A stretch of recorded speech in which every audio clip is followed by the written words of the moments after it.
अस्सलामुअलैकुम वरहमतुल्लाहि वबरकातुहू। आज आगरा में मुस्लिम यूथ लीग की तरफ से ये जो कॉन्फ्रेंस रखी गई है, मुसलमानों की आइडेंटिटी इस मुल्क में जो इस वक्त कानून के हालात हैं, उसके बावजूद मुसलमानों की अपनी पहचान जो है उसको ज़िंदा रखा जाए, उसके लिए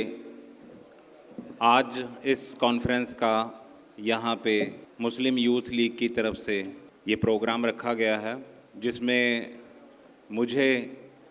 बुलाया गया है ताकि मैं बताऊं कि जो एक कानूनी लड़ाई उस मासूम बच्ची के लिए, जम्मू कश्मीर की जो बच्ची थी 8 साल की आसिफ़ा, और उसकी जो लड़ाई है उसको इंसाफ दिलाने के लिए वो ना सिर्फ जम्मू कश्मीर ने, ना पंजाब ने, बल्कि ना केरला ने, बल्कि पूरे हिंदुस्तान ने, मैं कहूँगा कि पूरी दुनिया ने मिलकर लड़ी है। क्योंकि और आज ये ज़रूरी भी हो गया है इस मुल्क में इंसाफ लेने के लिए कि जिस केस को, अगर कोई केस ऐसे दब गया जिसको जो हाईलाइट नहीं हो सका, जो मीडिया में नहीं आ सका, जिसके लिए रैलीज़, जिसके लिए कैंडल मार्च नहीं निकल सके, तो वहाँ पे आज, और जहाँ पे ख़ास करके मुझे कोई झिझक नहीं है इसमें बताने के लिए कि जिसमें विक्टिम कोई मुसलमान हो, वहाँ पे इंसाफ की हम तवक्को यहाँ पे इस मुल्क में इस वक्त नहीं कर सकते हैं। जो रिसेंटली जितने केसेस यहाँ पे डिस्कस हुए हैं, ख़ास करके यूपी के ही जो ज़्यादातर केसेस हैं, जहाँ पे मॉब लिंचिंग के केसेस हैं, तो जहाँ पे कई मुसलमानों का कत्ल कर दिया गया सिर्फ शक की बिना पे कि इनके पास कोई बीफ वगैरह है, और उनकी जो लीगल बैटल है उसमें कहीं पे भी मुझे अब तक कोई सुनने में नहीं आया कि कहीं इंसाफ मिला हो। अगर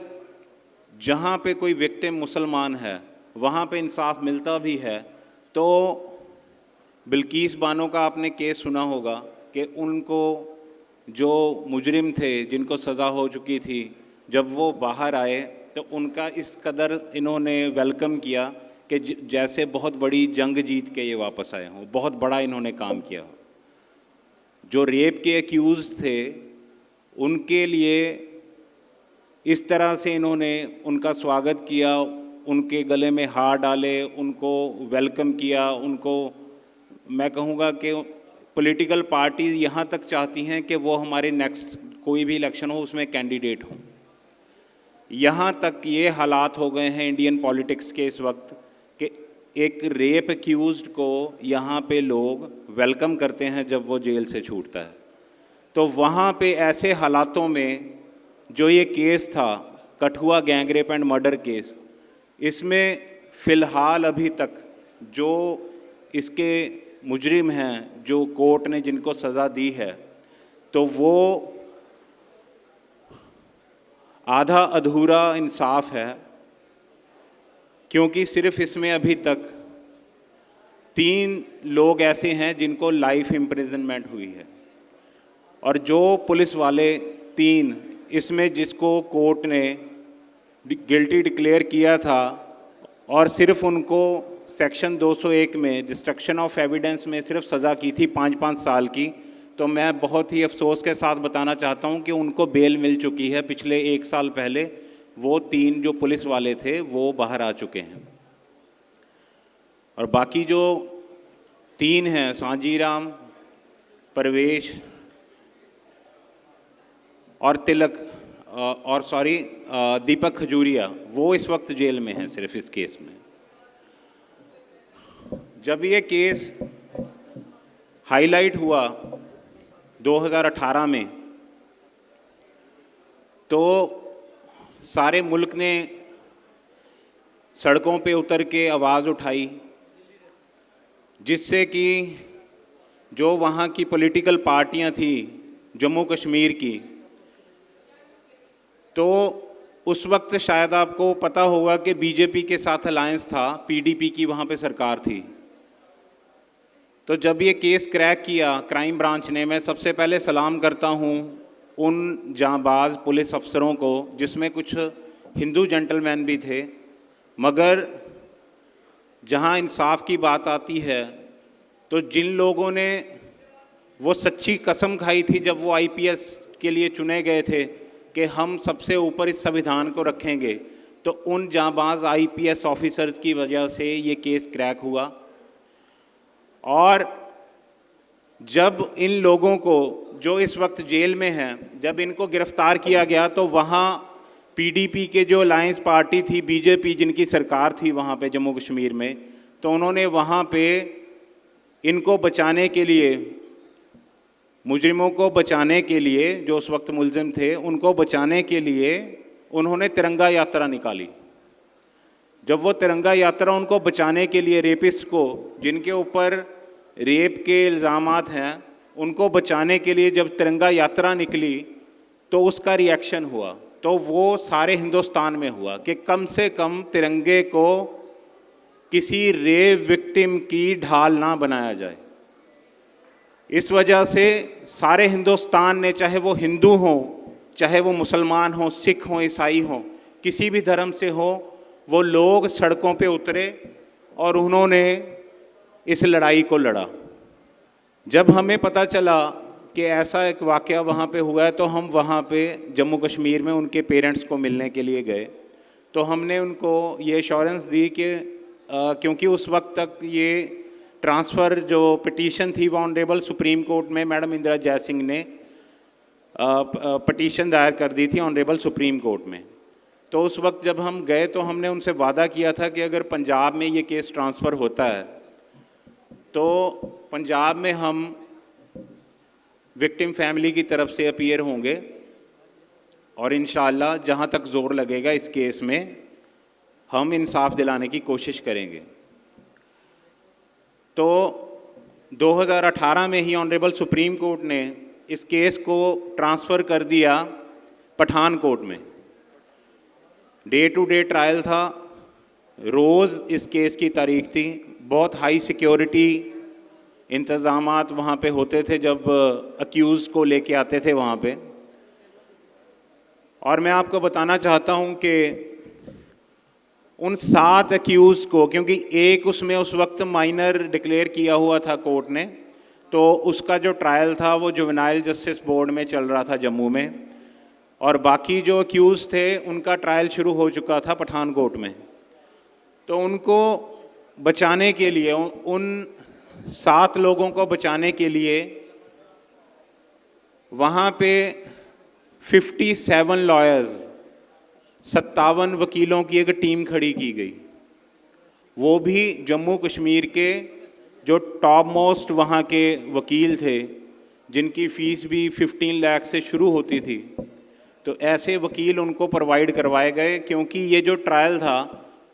क्योंकि ये जो पर्चा दर्ज हुआ था वो आरपीसी के अंडर हुआ था, Ranbir panel code. India, rest of India में उस वक्त तक जब तक 370 नहीं तोड़ी गई थी तब तक वहाँ पे जम्मू कश्मीर में आरपीसी के अंडर ही ट्रायल होते थे, और ये सारा ट्रायल भी आरपीसी के अंडर ही हुआ। इसी वजह से जो कैपिटल पनिशमेंट है उनको, क्योंकि उस वक्त प्रोविज़न नहीं थी आरपीसी के अंडर, तो कैपिटल पनिशमेंट भी उनको इसीलिए नहीं दी गई थी। तो ये ट्रायल जब शुरू हुआ, 57 लॉयर्स उनको बचाने के लिए वहाँ पे रोज़ वहाँ आते थे, और जम्मू कश्मीर सरकार की तरफ से मिस्टर एस बसरा और जगदीश्वर चोपड़ा जो वहाँ के डिस्ट्रिक्ट अटॉर्नी थे, और विक्टिम फैमिली की तरफ से वहाँ पे उन्होंने मैं उनको रिप्रेजेंट करने लगा पठानकोट में। तो एक दिन मुझे शिबू मिरान भाई की कॉल आई कि हम केरला से हैं और मुस्लिम यूथ लीग से हैं, और हम इस केस की जो लीगल बैटल है इसमें हम आपका साथ देना चाहते हैं, क्योंकि सड़कों पे ये कैंडल मार्च निकाल के और प्रेस कॉन्फ्रेंसेस करके मीडिया में हाईलाइट करके केस को ये ज़रूर था कि सारी दुनिया चाहती थी, ना कि सिर्फ हिंदुस्तान बल्कि पूरा मुल्क और पूरी दुनिया ये चाहती थी, जहाँ तक भी ये आवाज़ पहुँची कि एक 8 साल की बच्ची को इतनी बेदर्दी से रेप करके कत्ल कर दिया कि उसको इंसाफ मिले। मगर उसके लिए ज़रूरी ये था कि इस केस को सही तरीके से कोर्ट में इसकी गवाहियाँ जो हैं वो करवाई जाएं, ताकि जो उस वक्त मुलजिम थे और अब मुजरिम हैं और उनको उनके अंजाम तक पहुंचाया जा सके। तो उसके लिए जब इनकी मुझे कॉल आई तो मैंने इनको बताया जो उस वक्त की सिचुएशन थी कि इस वक्त सिर्फ यहाँ पे हम 3 बंदे हैं जो इस वक्त विक्टिम फैमिली को रिप्रेजेंट कर रहे हैं, और हमारे अगेंस्ट 57 लॉयर्स की एक पूरी टीम खड़ी है जो उनको डिफेंड करने के लिए। और जुडिशरी में भी आपको मुझे बताने की मैं कमेंट नहीं करना चाहता, क्योंकि जो लोग इस केस से जुड़े रहे हैं उनको भी पता है कि जो उस वक्त वहाँ के सेशन जज थे कि इस केस के जब जजमेंट आनी थी उससे जस्ट 1 महीना पहले बीजेपी रूल्ड गवर्नमेंट थी यहाँ पे हरियाणा में, तो हरियाणा में उनको चीफ इंफॉर्मेशन कमिश्नर अपॉइंट कर दिया गया, जो इस केस में जो डिस्ट्रिक्ट जज जिनके पास ये Kathua gang rape and murder case की जिन जज साहब ने जजमेंट देनी थी। तो ऐसे हालातों में मुस्लिम यूथ लीग की तरफ से जब मुझे ये कॉल आई तो मैंने इनको जो ग्राउंड रियलिटी थी वो बताई मैंने कि इस तरीके से हमें भी कम से कम यहाँ पे सीनियर लॉयर्स की एक टीम यहाँ पे प्रोवाइड करवानी पड़ेगी, ताकि इस केस को सही तरीके से हम इसमें गवाहियाँ करवा के और सही तरीके से उनको सज़ा दिलवाई जा सके, ताकि कोई जो मुलजिम है वो बच ना सके। तो इमीडिएटली CK सुबैर साहब, शिबू मीरान साहब और फैज़ल बाबू साहब तीनों केरला से पठानकोट पहुँचे। वहाँ पे हमारी मीटिंग हुई और उसके बाद हमने वहाँ पे 10-12 जो सीनियर लॉयर्स थे उनको इंगेज किया, ताकि एक मज़बूत टीम जो है वहाँ पे खड़ी हो और उनको सज़ा मिल सके। और जब इस केस का जिस दिन इसकी जजमेंट आनी थी उस दिन भी तीनों वहाँ पहुँचे, हौसला दिया। जब हम इकट्ठे ही गए, मलेरकोटला मेरा शहर है, वहाँ से 250 किलोमीटर पड़ता है Pathankot. Day to day trial था तो वहाँ पे जाना पड़ता था डेली। तो ये मेरे पास मलेरकोटला आ गए थे, तो अगले दिन जिस दिन इसकी जजमेंट आनी थी केस की, तो उस दिन हम इकट्ठे ही वहाँ पठानकोट गए। और उससे 1 महीना पहले मैंने जैसे आपको बताया है कि जज साहब के वाइफ को चीफ इंफॉर्मेशन कमिश्नर अपॉइंट कर दिया हरियाणा की बीजेपी गवर्नमेंट ने। तो सब जगह से, मुझे दिल्ली से भी कॉल आई, सुप्रीम कोर्ट से मैडम इंदिरा जयसिंह की, कि ऐसे ऐसे करके कि अब आप ध्यान रखो थोड़ा, और हो सकता है कि इनको इन्फ्लुएंस कर लें और शायद ये जजमेंट बायस हो और सही इसमें इंसाफ ना हो। मगर सबसे पहले अल्लाह पे भरोसा था, और जो बचा खुचा यहाँ पे इस वक्त हमें एक उम्मीद है कि जितना भी इंडियन कॉन्स्टिट्यूशन है उसके अकॉर्डिंग हमें यकीन था कि जैसे जितना ये केस हाईलाइट हो चुका है कि इसमें कोई भी जज कोई भी ऐसा फ़ैसला करने से 100 बार पहले सोचेगा कि बिल्कुल एक तरफ़ा किसी को बरी कर दिया जाए, क्योंकि जहाँ पे इतने क्लियर एविडेंस थे उसके बावजूद भी जब केस की जजमेंट आई जिस दिन, तो बड़ी हैरानी हुई कि 3 लोगों को, जिसमें इंक्लूडिंग पुलिस ऑफिसर नेम दीपक खजूरिया, इनको तो लाइफ इम्प्रिजनमेंट इन्होंने दी जज साहब ने, और 3 जो पुलिस वाले थे जो उस बच्ची की मौत से पहले, उस बच्ची को जब इन्होंने किडनैप करके वहाँ पे रखा था, देवस्थान पे, तो उस कमरे में रखा हुआ था। तो उस वक्त वो तीनों जो पुलिस वाले जिनको इन्होंने 5-5 साल की सज़ा दी है, तो वो उसकी मौत से पहले कॉन्स्पिरेसी में शामिल हो चुके थे। और सारे वकील साहब जो यहाँ पे बैठे हैं उनको पता है कि अगर उसकी मौत से पहले वो उस कॉन्स्पिरेसी में शामिल हो चुके थे तो उनको भी उम्र कैद की सज़ा ही होनी चाहिए थी। मगर उनको 3 लोगों को उन्होंने 5-5 साल की सज़ा दी। और एक जो था विशाल जगोत्रा करके, उसको प्ली ऑफ एलिबाई लेकर उसको छोड़ दिया गया, कोई जी न्यूज़ की कोई क्लिप लेके को, जो वो उसमें पैसे वगैरह कोई उसमें निकलवा रहा था एटीएम में से। और अल्टीमेटली अब ऑनरेबल हाई कोर्ट की तरफ से उन जज साहब के खिलाफ कार्रवाई भी हो चुकी है, क्योंकि इस वक्त अगर कोई इंसाफ की एक उम्मीद है तो सिर्फ ये है हिंदुस्तान में, वो है जुडिशरी, जहाँ पे कुछ ईमानदार लोग हैं, जहाँ पे हम इंसाफ की अभी भी उम्मीद कर सकते हैं। ज़्यादातर जुडिशरी को भी इन्होंने इन्फ्लुएंस कर लिया है, आपको पता ही है, मैनेज कर चुके हैं ये। कई ऐसे केसेस हैं जहाँ पे सही तरीके से क्लियर एविडेंस होने के बावजूद भी इन्होंने जो अक्यूज़ हैं, जो एक ख़ास धर्म से, एक जाति से बिलोंग करते हैं, उनको इन्होंने छोड़ा है। क्योंकि वहाँ पे जो क्राइम था, क्राइम अगेंस्ट मुस्लिम्स, तो ये बिना बनी है उनको छोड़ने की। आज इस केस में जिसको पहले माइनर, जिसका ट्रायल चल रहा था जस्टिस जुवेनाइल बोर्ड जम्मू में, उसको ऑनरेबल सुप्रीम कोर्ट ने शुभम सांगड़ा को मेजर डिक्लेयर कर दिया है। अब उसका ट्रायल भी पठानकोट में इस वक्त चल रहा है।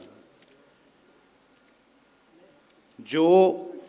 3 लोगों को, 3 पुलिस वालों को इन्होंने 5-5 साल की सज़ा दी थी, उसके खिलाफ एक जो एक्विटल हुई है विशाल की, उसके खिलाफ, और कैपिटल पनिशमेंट के लिए इस केस में हम ऑनरेबल हाई कोर्ट में, Punjab and Haryana high court में, honourable Punjab and Haryana high court में पिटीशन अपील डाल चुके हैं। और मुस्लिम यूथ लीग की तरफ से वहाँ पे 2 लॉयर्स, हितेश चोपड़ा जी और बसरा जी, वहाँ पे विक्टिम फैमिली को रिप्रेजेंट कर रहे हैं, और मैं हूँ साथ में। और इस केस में मिस्टर बैंस जो सीनियर डेजिग्नेटेड लॉयर हैं, वो भी विक्टिम फैमिली की तरफ से उन्होंने अपील ऑनरेबल हाई कोर्ट में दायर की है। और स्टेट की तरफ से एक बात और मैं सबके सामने आज बताना चाहता हूँ कि जम्मू एंड कश्मीर स्टेट की तरफ से पहले वहाँ पे मिस्टर चीमा हैं, जो कि सुप्रीम कोर्ट के भी और Punjab and Haryana high court के भी सीनियर डेजिग्नेटेड लॉयर हैं, उनको इन्होंने इंगेज किया था पहले। मगर 6 महीने पहले मुझे वहाँ से कॉल आई जम्मू कश्मीर से ही, तो उन्होंने बताया कि अब ये उनको चेंज करना चाहते हैं। जो स्टेट की तरफ से, जम्मू कश्मीर स्टेट की तरफ से appeal honourable Punjab and Haryana high court में दायर की गई है, उसमें मिस्टर चीमा की बजाय ये किसी और जूनियर लॉयर को स्टेट की तरफ से वहाँ पे ऑनरेबल हाई कोर्ट में खड़ा करना चाहते हैं। मंशा क्या है आप समझ सकते हैं, क्योंकि जम्मू कश्मीर में इस वक्त जो मिनिस्ट्री ऑफ होम, वो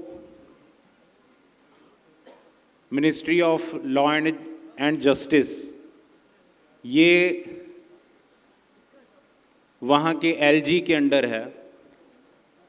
वही मैनेज करते हैं, वही डिसाइड करते हैं कि कौन से स्टेट केस में कौन सा लॉयर खड़ा होगा वहाँ पे। तो वो अपनी तरफ से पूरी कोशिश कर रहे हैं कि किस तरीके से उन मुजरिमों को बचाया जा सके, उनको कोई रिलीफ दिलाई जा सके। क्योंकि 3 जो पुलिस वाले हैं उनको जो 5-5 साल की सज़ा दी गई थी उनकी बेल हो चुकी है, और जो 3 रह गए हैं उनको किस तरह से बाहर निकाला जाए, ये अब उनका जो उनकी प्रायोरिटी है उसके लिए वो काम कर रहे हैं। मगर जहाँ पे जुल्म हो रहा हो, जहाँ पे ज़्यादती हो रही हो, वहाँ पे अल्लाह ताला इंसाफ के लिए भी कुछ लोगों को खड़े करता है। और मैं फ़ख्र के साथ बताना चाहता हूँ कि मुस्लिम यूथ लीग उन लोगों में से है जिनको अल्लाह ने खड़ा किया है उस जुल्म के ख़िलाफ़, उस ज़्यादती के ख़िलाफ़। और वो इस वक्त मुझे शिबू भाई का और ज़ुबैर भाई का कॉल पीछे करके भी आया था कि अभी इस केस का जो वो अपडेट लेते रहते हैं, तो उनको भी मैंने बताया था कि इस वक्त जो है हालात ये चल रहे हैं कि उनको जो 3 अंदर हैं अभी, जो इस वक्त अपनी उम्र कैद की सज़ा काट रहे हैं, कि उनको भी किस तरीके से ये बाहर निकालने की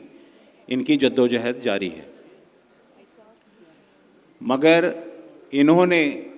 उसके बदले में मुझसे ये कहा है कि मुबीन भाई, कोई भी कुछ भी हमें कैसे भी करके ये लड़ाई लड़नी है, अंजाम जो मर्ज़ी हो, मगर लड़ाई लड़ने में कोई कमी, कोई कसर बाकी नहीं रहनी चाहिए। जो लीगल बैटल है उसमें कोई कमी नहीं रहनी चाहिए, अंजाम जो मर्ज़ी हो, इसका जो अल्टीमेटली जो भी फैसला हो, मगर हमें लड़ते रहना है। तो आज यहाँ पे आने का जो मकसद था वो यही था कि जो लड़ाई 2018 में उस बच्ची को इंसाफ दिलाने के लिए पूरे मुल्क ने, पूरी दुनिया ने शुरू की थी, वो लड़ाई को आगे मुस्लिम यूथ लीग और जो हमारी टीम जितनी भी कोशिश कर रही है, उसमें आज भी हमको आप सबका साथ वैसे ही चाहिए जैसे डे 1 में आप लोग हमारे साथ थे। क्योंकि इस वक्त ये ट्रेंड हो चुका है कि जो केस कोई हाईलाइट हो गया है, जितनी देर तक वो मीडिया में रहता है, जितनी देर तक वो हाईलाइट रहता है, सोशल मीडिया में रहता है, तो लोग उसके बारे में बात करते हैं। तो जो इंटेलिजेंस होती है तो वो बताते हैं आगे, ऊपर पता होता है उनको कि अगर इसमें कोई भी ऐसी वैसी हरकत हुई या इसमें नाइंसाफ़ी हुई तो इससे काफ़ी ज़्यादा लोगों में रोष हो जाएगा, इससे काफ़ी ज़्यादा डिस्टर्बेंस पैदा हो जाएगी मुल्क में। उस वजह से सही तरीके से फिर जुडिशरी भी और सिस्टम जो है, ठीक है, एडमिनिस्ट्रेशन, सब उस तरीके से ही काम करते हैं। लेकिन जब धीरे धीरे उस केस को बिल्कुल ही बात करनी उसके बारे में बंद कर दी जाती है, तब ये खेल शुरू होता है जो मैंने आपको बताया है। मुझे कोई परवाह नहीं है, जो मैंने इतना खुल के बताया, मैंने कई ऐसे फाउल भी किए हैं, मुझे पता है, जो नई कानूनी नज़रिए से मुझे नहीं बोलनी चाहिए थी, मगर मैंने वो भी बातें आपको ऑन कैमरा बोली हैं। मगर ये इसलिए बोली हैं ताकि आपको हकीकत का पता चले, क्योंकि ये केस सिर्फ़ एक टीम नहीं लड़ रही, ये केस सारी मिल्लत, सारे लोग, सारे इस मुल्क के लोग ये मिलकर हम ये केस लड़ रहे हैं। और सबको पता होना चाहिए कि कब इसमें क्या हो रहा है, ताकि कल को जब ये अपना रंग दिखाएंगे तो किसी को ये ना हो कि हाँ जी इसमें किसी ने कोई कमी छोड़ी या कोई इसमें। इस वजह से मैंने सारी बात आपको खुल के इसलिए बता दी है कि जम्मू कश्मीर सरकार भी इस वक्त, सरकार तो नहीं कहूँगा क्योंकि उनके अंडर नहीं है जो अभी नए सीएम हैं, क्योंकि आपको भी पता है जैसे दिल्ली के अंडर है, एलजी के अंडर है सारा पुलिस और ये जो लॉ एंड जस्टिस और मिनिस्ट्री ऑफ होम, तो वैसे ही जम्मू कश्मीर में भी इस वक्त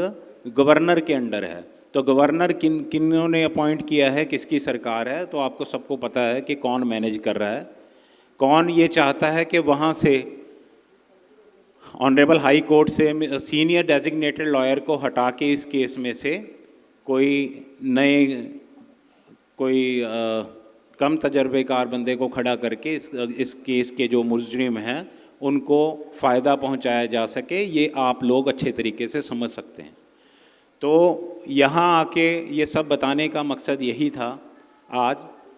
कि जब तक हम जागते रहेंगे, जब तक हम बोलते रहेंगे, तब तक सिर्फ यहाँ पे इंसाफ की उम्मीद जागती रहेगी। अगर हम खामोश हो गए तो फिर वो उम्मीद भी जाती रहेगी। इसलिए मेरी सबसे गुजारिश है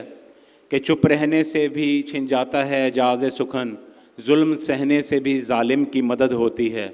हमें जालिम की मदद नहीं करनी है, हमें उनको जो जुल्म कर रहे हैं उनका हाथ पकड़ना है। जैसे हमें इस्लाम ने सिखाया है कि सबसे पहले हाथ से रोको, अगर कहीं जुल्म हो रहा है उसको हाथ से रोको, नहीं है तो ज़ुबान से रोको, और तीसरा दर्जा है कि दिल में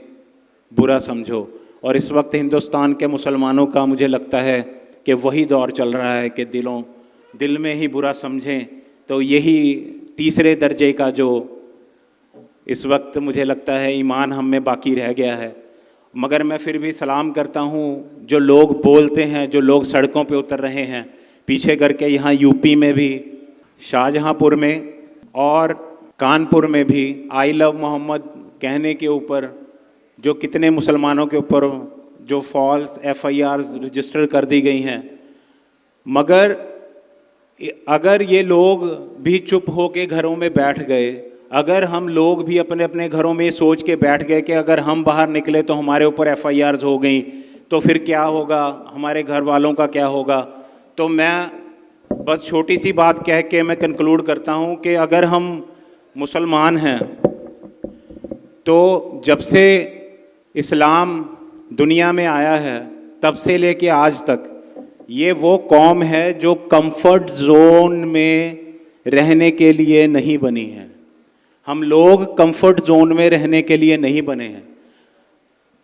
हमें जद्दोजहद करते रहना ही पड़ेगा। मुसलमानों को किसी भी हालात में हमें जद्दोजहद करते रहना ही पड़ेगा, बोलते रहना ही पड़ेगा, लड़ते रहना ही पड़ेगा। तो बस इसलिए मैं गुजारिश करता हूँ आप सब लोगों से भी, इस केस के ताल्लुक़ से भी अगर किसी का कोई सवाल है तो वो यहाँ पे इंटरेक्शन जो अभी होगी तो उसमें आप सवाल पूछ सकते हैं। और मेरी यही मैं गुजारिश करता हुआ बस आपसे इजाज़त चाहता हूँ कि जब तक हम सब मिल के बोलते रहेंगे, लड़ते रहेंगे, उस जज्बे के साथ जीते रहेंगे तो इंसाफ ज़िंदा रहेगा। अगर हमने बोलना बंद कर दिया, हमने लड़ना बंद कर दिया,